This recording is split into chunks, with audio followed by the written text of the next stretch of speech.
Hey guys, this is Joey, the owner of Kirby's, here to talk to you today about planting plants properly. Before you can have picnics in the shade, harvest from your backyard fruit trees, or enjoy those beautiful flowers in your garden, you've got to make sure that your plants are installed correctly so that they'll thrive and grow just the way you want them to. This may seem straightforward, but we want to avoid breaking the foliage of plants or excessively disturbing the roots when planting. Most of the time, you can just hold the top of the root ball and gently slide the plant out of the container. If it won't budge, squeeze the nursery pot a few times to loosen the soil and roots from the pot. Once the plant is freed, if the root ball looks compact, loosen it with a gentle squeeze.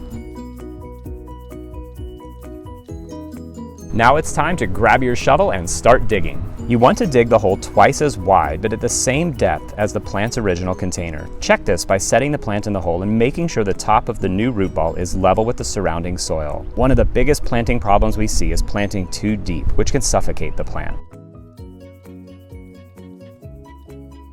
Have you ever dug up a plant and noticed that the root ball is still intact, as if the roots never grew out into the native soil? This can happen when we don't amend our planting hole with good, rich soil. Nursery plants are always grown in good, rich soil. Florida native soil is typically the opposite, sandy, lacking nutrients, and without much water holding capacity. So before planting, prepare a planting mix of 1 part rich soil with 1 part native soil.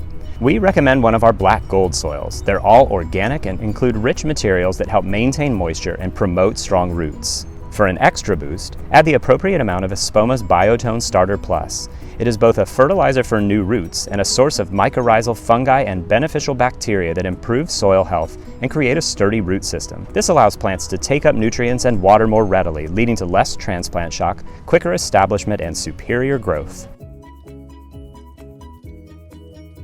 Fill the hole with the planting mix you created, packing the soil lightly to remove any air pockets. Don't pack it too tightly though, as this can also suffocate the plant. We also encourage you to build a soil ring around larger plants and trees to hold water over the root ball.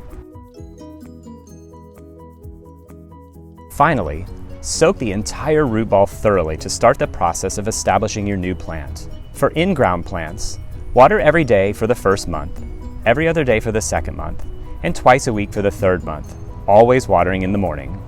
And just like us, plants need vitamins and minerals, so don't forget to feed regularly. Use an all-purpose fertilizer such as our Kirby Special in the beginning of spring, summer, and fall. The fertilizer you use will have label instructions to tell you how often and how much to use.